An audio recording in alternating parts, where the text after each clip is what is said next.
when we first start a speech, we like everyone to turn to the other person. I'd just like you to turn to the person next to them and put your hands on their breasts. Well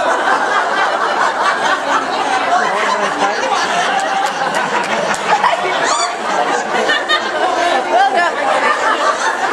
Some are willing, some are not. Okay, if you're not going to do it, could all the men please stand up? They're more than willing, I'm sure.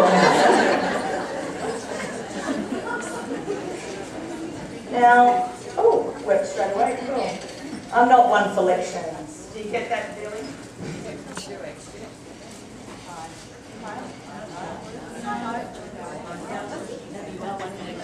Forget it. Is it on? Yes, it's on. Alright, so the other thing I wanted to share with you today was I'm going to start with my own mother's story. I really thought it was profoundly interesting to at this sort of situation. So 15 years ago, my mother battled her own private war against breast cancer, and my mother had 4 daughters, of which I'm number 2. So I'm the sensible one, of course, the most well-rounded, the most well-balanced, number 2 children. Read the books, that's what they say. Read the books. And funnily enough, we were all born in January. So yes, as you can tell, my mother was very, very organised and clearly a determined woman.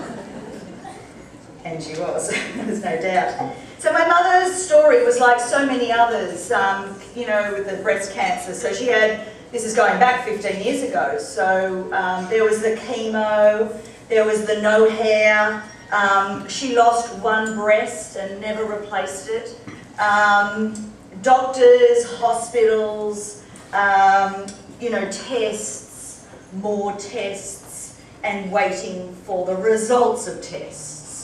I don't know if anyone has been through that or experienced their friend or family members going through that, but it is this ongoing thing back in those days.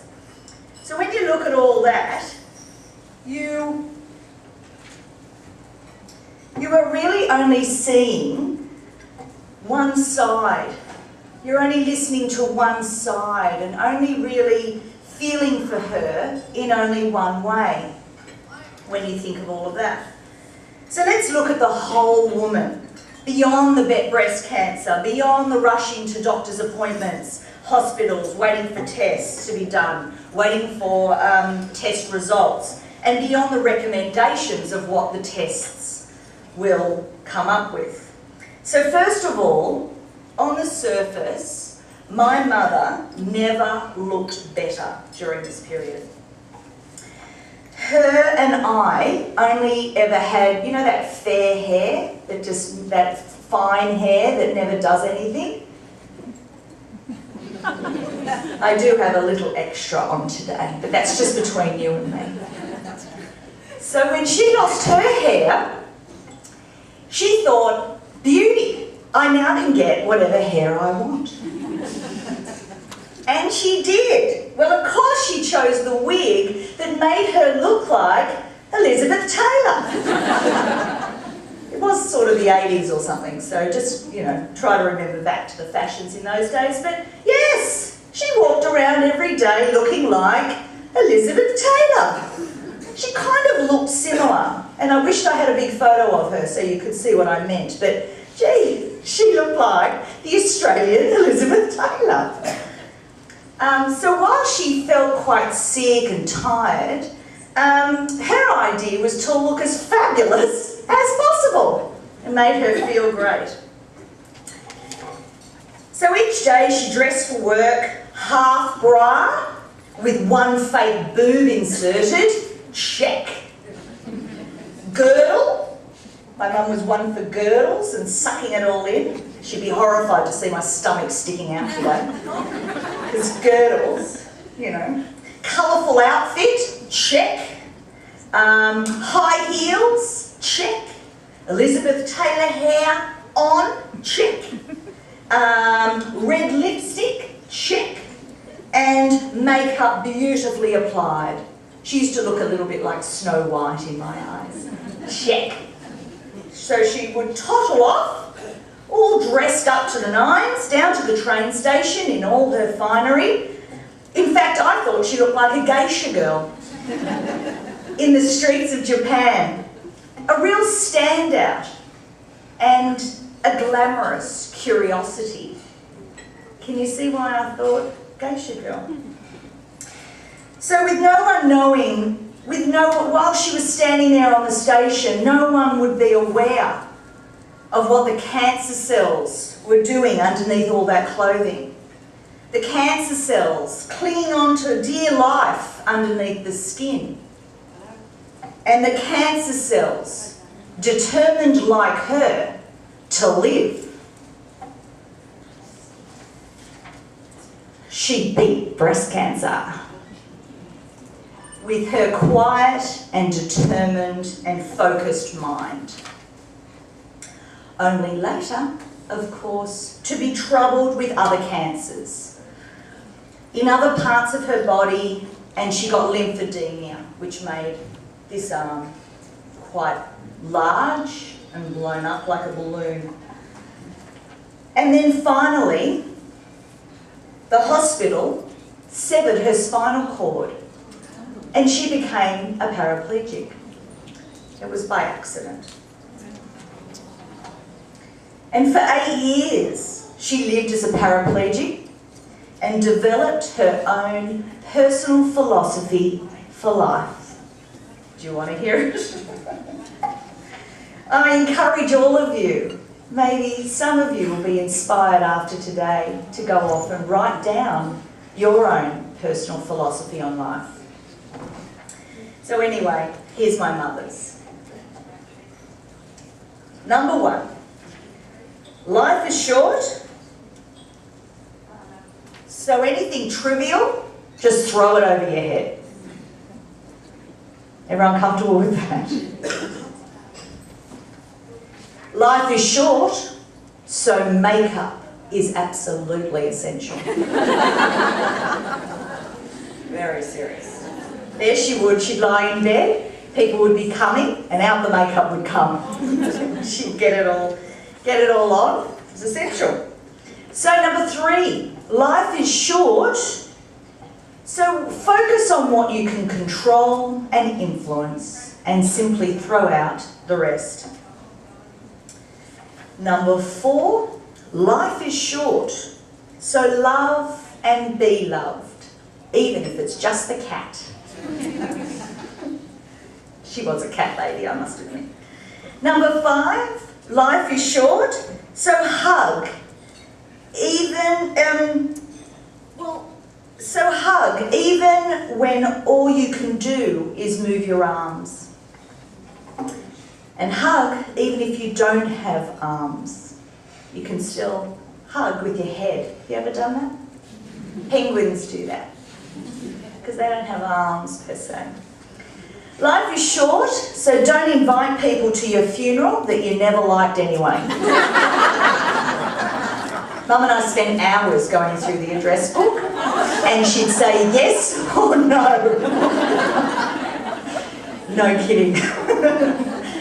And there was a few people that turned up and I was like, oh, hello. I don't think my mum wanted you here. Okay, number 7, life is short. So don't phone negative people that only tell you how they are doing and never have enough time to check on how you're doing. Everyone had one of those? Yeah, I don't have any left. Yeah, I got rid of all of them. Number 8, life is short. If you've got legs, use them. Take the stairs, you lazy bitches. Number 9, I just snorted. Number 9, life is short. Get a dog. Seriously, who's got a dog?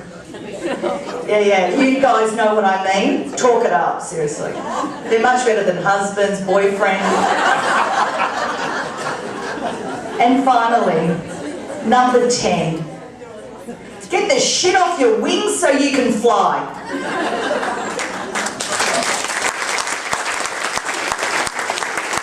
My mum never swore, so that was like a big deal for her to say something along those lines. But we absolutely loved it, and we said it at her funeral, to the shock of a lot of people.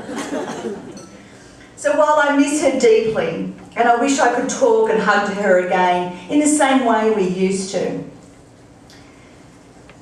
she wouldn't want me or any of us to feel bad for her as she passed into the light January 2009, 633 days ago.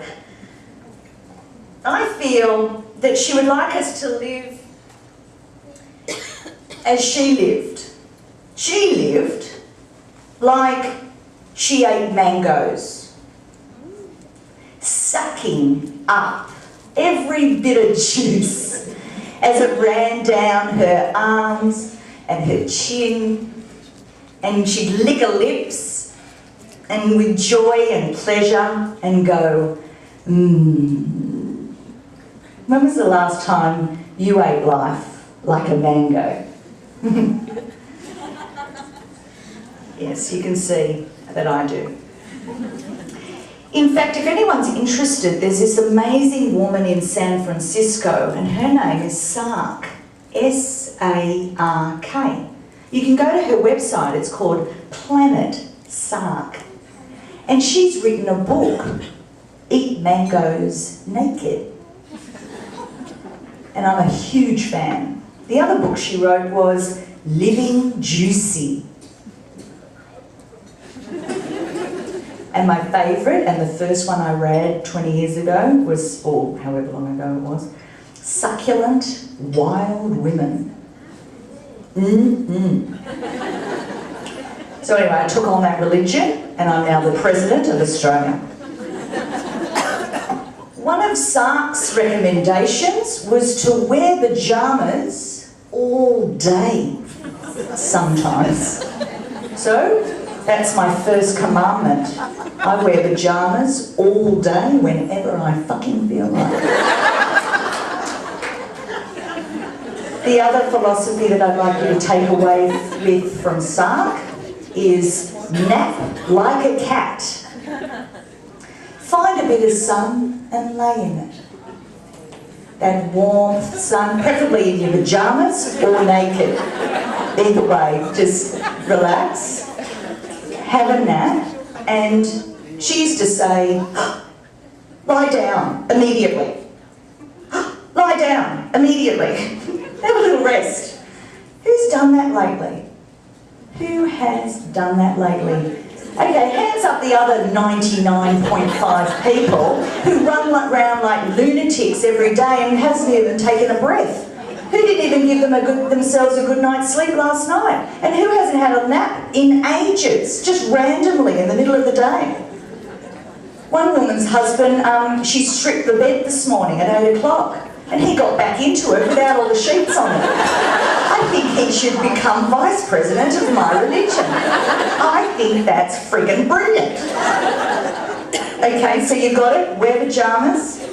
Lie down immediately and take a nap whenever you feel like it, preferably in the warm sun. Think like a cat. They really know how to live life. Okay, so now, are you ready or interested in a few key concepts of my own personal philosophy on life? Something to perhaps get you started. Because I've talked about my mum's philosophy and I've introduced you to Sark. Is anyone writing that down? No one's writing it down. How rude. Okay, my first philosophy on life, this is something that I teach. This is what I do for a living, is I teach this sort of stuff. So my first main one that I like to get across to people is that some people live at the shoreline of life. What happens at the shoreline? The waves come in and smash the crap out of you. Have you noticed? So, yeah, I find that when I didn't know this stuff 20 years ago, when I went on my sort of spiritual journey, I realised that life was really tough at the shoreline of life, and that waves came in and smashed you down whenever they felt like it. Anyone been caught in a wave and had their face planted in the sand? I have. It hurt.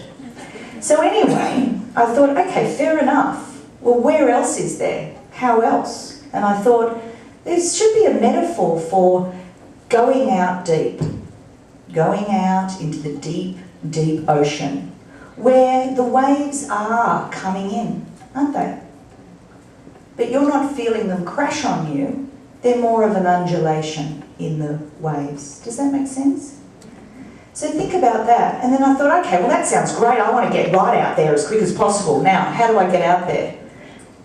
And what I realised was it's about self-awareness. You've got to really know yourself. You've got to go deep inside of yourself and find out what's going on psychologically, past lives, your values, your beliefs, and there's a whole bunch of other stuff. But anyway, self-awareness is how you get out there so that you're not on the shoreline of life and those waves are not crashing around you.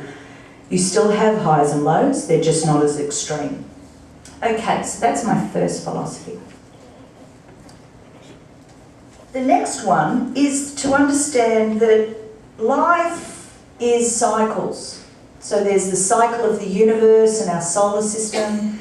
There's the cycle of the planets all around in our solar system. There's a cycle to do with our moon. And there's a cycle to do with our earth. And then there's a cycle to do with where we are on the earth in regards to our seasons.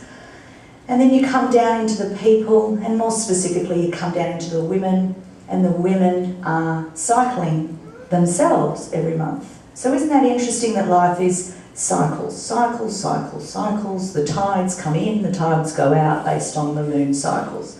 Get the idea? So, people say to me, I just want to be happy. Please help me be happy. Let's do therapy around being happy. I go, that'd be dreadful to be happy 24/7.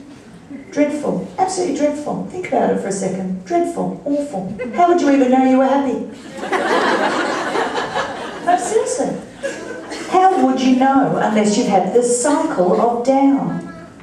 You've got to have the cycle of down to then come out of that and go, oh, I'm even more happy because I know that was the crap bit. And now I'm up into the happy bit. That's lovely, lovely, lovely. And you come out of that and you go back around.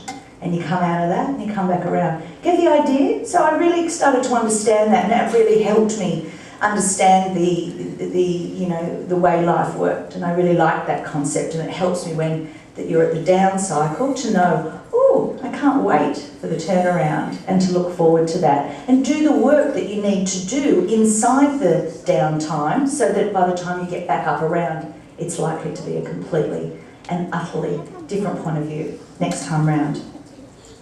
So that's cycles. The other one is eye of the owner. Has everyone got eye of the owner?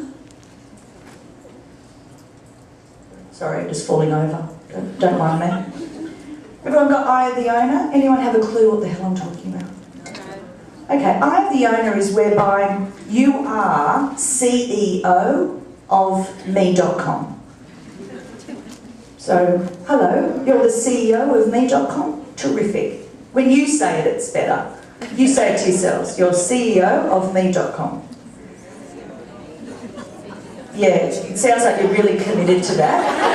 That's fantastic. No, I really like that. Yeah, go for it, girls. Woo, yeah. Okay, so CEO of me.com. Now, the shit thing about being CEO of me.com, really bad thing, is that you are responsible for absolutely everything that happens to you.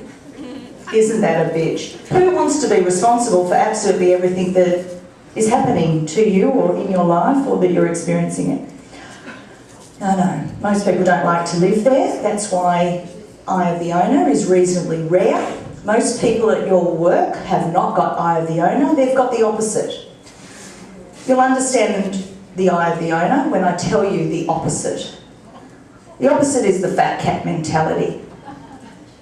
The fat cat mentality is whereby you sit there and you go, doesn't matter what I do, I'm going to get paid on Friday. Fabulous. You know those ones at work? Hands up who works with one of them. Yeah? They're awful, aren't they? Doesn't matter what I do, I'm going to get paid on Friday. Brilliant.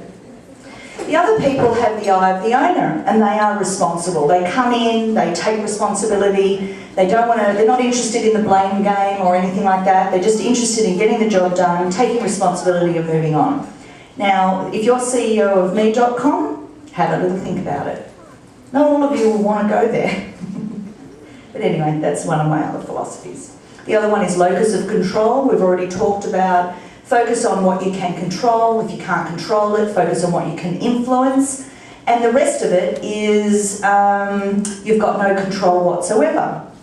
So think of all the things that you worry about in your year, all the energy that you spend on shit you can't control. Think about it. Think weather for a second. Everyone all around the globe, every day, talks about the weather.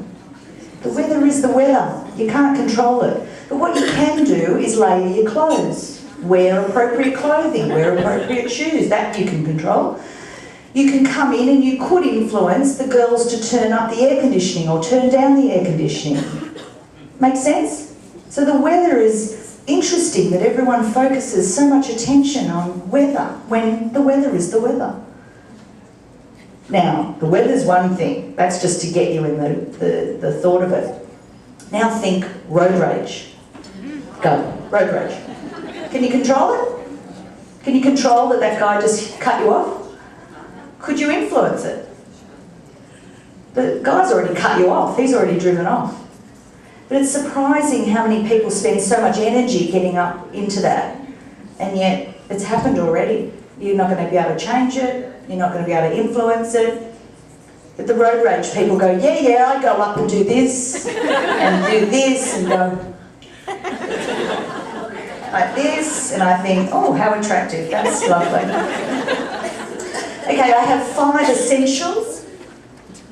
5 essentials for success. One is personal power. Can you stand in your own personal power? Can you walk into a room like you belong there? Or do you walk in like this?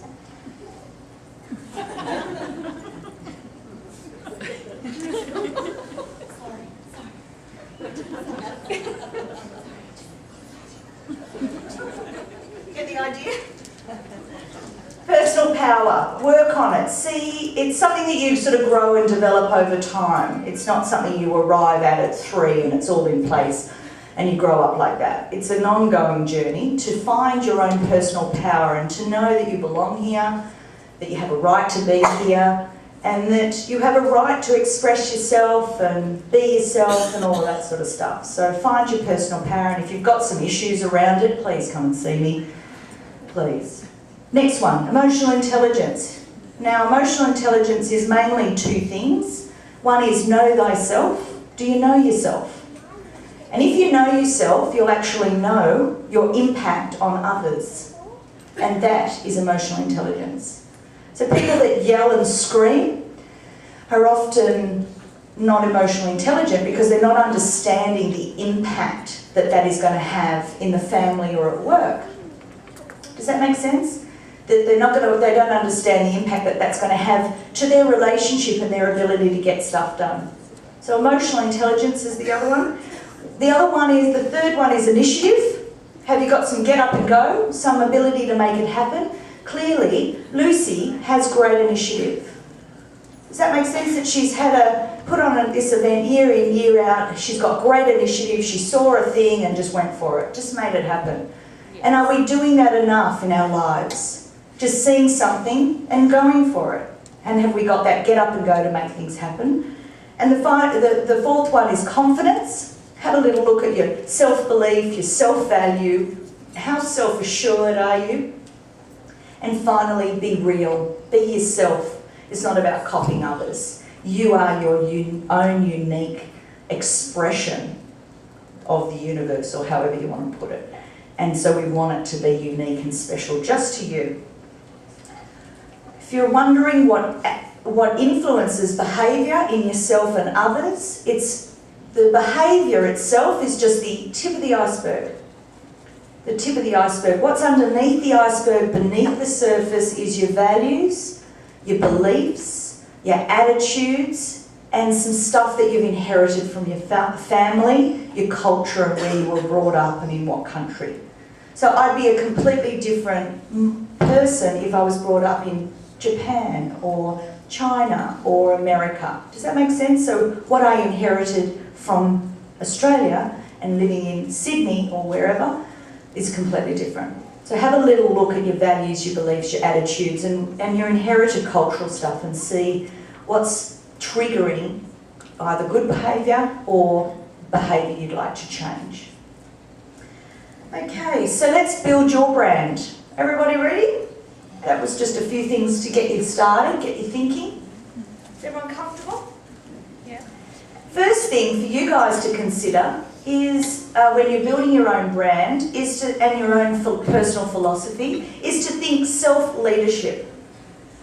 What's your brand of self-leadership? You might want to write that down and have a little think about that and flesh that out for yourself. The second one is start to write some goals, but some stretch goals. I don't want to set a goal just to wake up tomorrow morning. It's not really a stretch goal. You want to go beyond your comfort zone. Comfort zone to me is like a pair of stockings. Everyone will know what I'm talking about because you go get the stockings from the shops. They're in the packet, right? How hard is it to get those friggin' things on for the first time? Oh my God. Okay, so think comfort zone is like stockings. Out of the packet, you put them on for the very first time and it's a little bit difficult, isn't it? A little bit uncomfortable, you have to wiggle, wiggle, wiggle. Okay, now you've worn them 3 times. What the hell do they look like? Oh my God, my ass is already still in there, in the shape of the stockings. So you get my idea about a comfort zone. It won't take much to stretch your comfort zone. It only takes about 3 times before you go, oh okay, that's no big deal. Lucy, where are you? Yeah, when you first did your first event, your nerves would have been through the roof, it was a much bigger risk, you were putting on the stockings for the first time. Now you've run it, what, fourth year? How does it feel today? Very different. Yeah. Those stockings are pretty loose and free now, aren't they? Might be time to get some new ones. So maybe we'll book out the whole ballroom next time. And that'll feel nice and tight. Yeah. Okay, so think of some challenges that you want to set yourself, things that you want to do before you die. You've got to put some planning into it, so, working backwards. Communication. Is your communication serving you? Is it improving the way you exercise influence on people, or is it taking away every time you open your mouth? Think about your communication, because that's the thing that makes things happen. Dedication and commitment. Have you got some dedication, commitment, passion and enthusiasm for life, or do you just don't give a shit? Because I don't give a shit is like the worst thing, because what that does is there's no fire. There's no fire. Whereas passion, enthusiasm, dedication, commitment is just fuel. It's just fuel inside your body. We call it, like, we say some things like the fire in people's belly. You've heard people say that before? Well, that's what we're talking about, because that fire gets stuff happening, gets stuff going in you and in others. What's your skills and experience? That's going to give you some ideas on some stuff you might want to do, where your skills and experience lie. What about your respect for yourself? How's that all going for you? And what about your respect for others? To me, respectful communication is what it's all about. And what you put out there is what you generally will get back. So we all know that.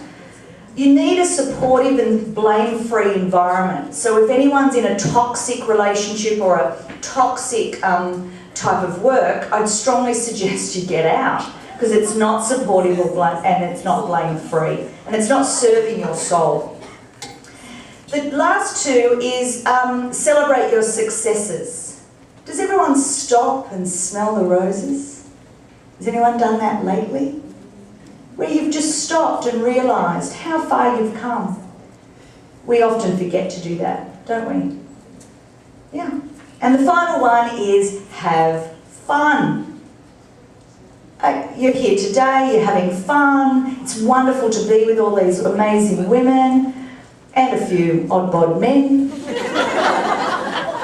but that's nice. But have fun. Why do we think we're friggin' brain surgeons? We take life so seriously, don't we? It's really funny. So anyway, I don't take myself very seriously, as you can see. I certainly don't take this presentation very seriously. It's just a way of having fun, a way of expressing yourself. Okay, so I can't do, I thought what I'd do is get a few women up. So I want one woman from every table to come up, you know, that stat. And I just need you to stand in a line here and just dog on someone, really quickly. Dog on them and force them up here.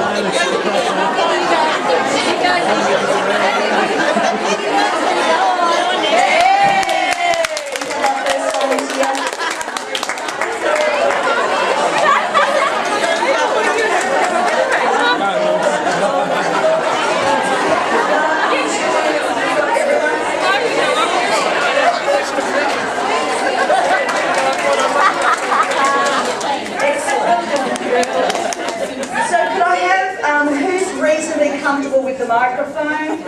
You look great. Okay. So hi. Now I'd like you to read out our very first poem for today, and I just want everyone, as she reads out each one, I just want you to double check that you understand what she's talking about. So call out, check. Okay, so 10 rules for being human. Number 1. You will receive a body. Check. Everyone got one of those? You may not like it that much, but that's all you've got. So good luck with that. Yeah? You will be presented with lessons. Check. You've had some of those. Check. Yep, good. There are no mistakes, only lessons. Check. You learned that? Yep, good. Lessons are repeated until learned. Oh, what a bitch that is. Check, yeah. And have you noticed that if you don't learn the lesson, it just gets louder and more painful next time? And then when you don't learn it that time, it gets even more painful? Yeah, great. That's just the universe going, gee, she's a dumb bitch. Oh my God. I said bitch way too many times, so I apologise up front. Okay, next. Learning does not end. Oh. Hands up who's, I'm 41, who's in their 40s? Okay, who's in their 50s? Great, who's in their 60s? I'm going to come over and feel your breasts in the moment. And who's in their 70s? And who's in their 80s? And who's, oh, we've got one hand over there. Who's in their 90s? And no one in their 100s. Okay, cool. So there is no end, there is no arrival. Has everyone realised that? Check? Right. There is no better than here. Oh! But I thought if I was a good girl, I'll get into heaven. Well, you'll just be thrown back here. Good luck with that. Others are only mirrors of you. Oh, so when you say, geez, that woman's a cow, you're seeing the cow in you reflected back. Nice. What you make of your life is up to you. Oh, that's that responsibility thing I was talking about. Yeah, sorry about that. All the answers lie inside of you. Oh, so you don't need to travel around the world, listen to Oprah, find gurus, listen to people like me? No. My job is to get you listening to yourself, because all the answers for you are in there. Check? You've learned that? Great. And you will forget all of this at birth. I know. You come in the little baby body and you forget all about how angelic and how special, where you're from. You have no idea. And we forget it all. We go on a whole lifelong journey to try and find and reconnect to it. Isn't that interesting? Wonderful. I knew you'd be good. Sexy bitches with boobs like ours all day long. Okay, so now I need a woman to play the part of a great speaker. So who wants to take this mic? Oh no, you can have it here. You can have it here. And it just needs to speak one page. Who's confident enough to do it with feeling? No one. Okay, great. Thank you. Yeah.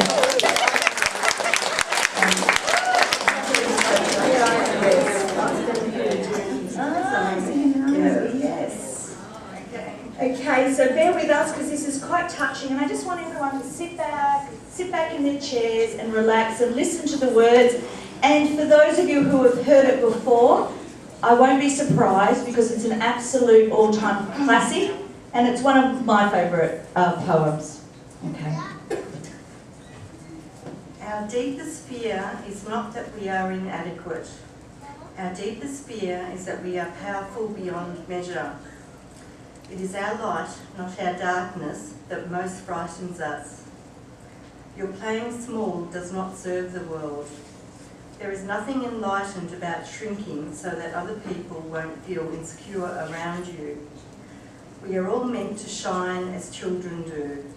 It's not just in some of us, it's in everyone.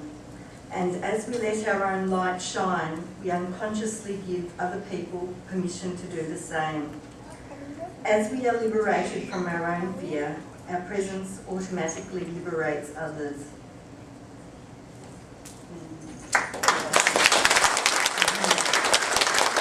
I love that. Do you love that? Isn't that amazing? So I don't apologise for being a confident, sexy woman. I say I'm laughing, of course. Oh, but anyway, you get the idea. So now I want to hand out your lines.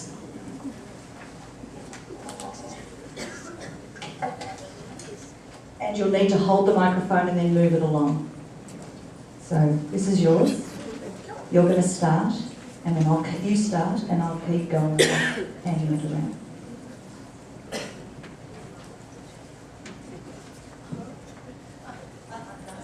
It doesn't interest me what you do for a living. I want to know what you ache for, and if you dare to dream of meeting your heart's longing. It doesn't interest me how old you are. I want to know if you will risk looking like a fool for love, for your dream, for the adventure of being alive. It doesn't interest me what planets are squaring your moon. I want to know if you have touched the centre of your own sorrow, if you have been opened by life's betrayals, or have become shriveled and closed from fear of further pain. I want to know if you can sit with pain, mine or your own, without moving to hide it, or fade it, or fix it. I want to know if you can be with joy, mine or your own, if you can dance with wildness and let the ecstasy fill you to the tips of your fingers and toes, without cautioning us to be careful, to be realistic, to remember the limitations of being human. It doesn't interest me if the story you are telling me is true. I want to know if you can disappoint another to be true to yourself, if you can bear the accusation of betrayal and not betray your own soul, if you can be faithless and therefore trustworthy. I want to know if you can see beauty even when it's not pretty every day, and if you can source your own life from its presence. I want to know if you can live with failure, yours and mine, and still stand on the edge of the lake and shout to the silver of full moon, yes. Yes! Let's call it all out. Yes! It doesn't interest me to know where you live or how much money you have. I want to know if you can get up after a night of grief and despair, weary and bruised to the bone, and do what needs to be done to feed the children. It doesn't interest me who you know or how you came to be here. I want to know if you will stand in the centre of the fire with me and not shrink back.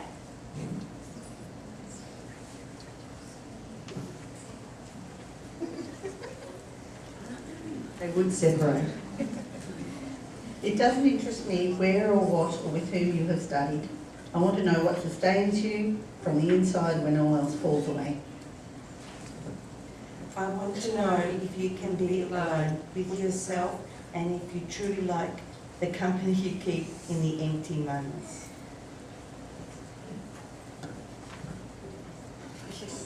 That is called The Invitation. Has anyone heard it before? Found it on the internet before? You can find it easily on the internet. Easily. Beautiful. It's one that once I found it, I never let it go. Never, never, never. So thank you so much for having me today. I've had a right laugh. I hope you've had a good time. And I know the swear words. My mum's up there going, oh dear God.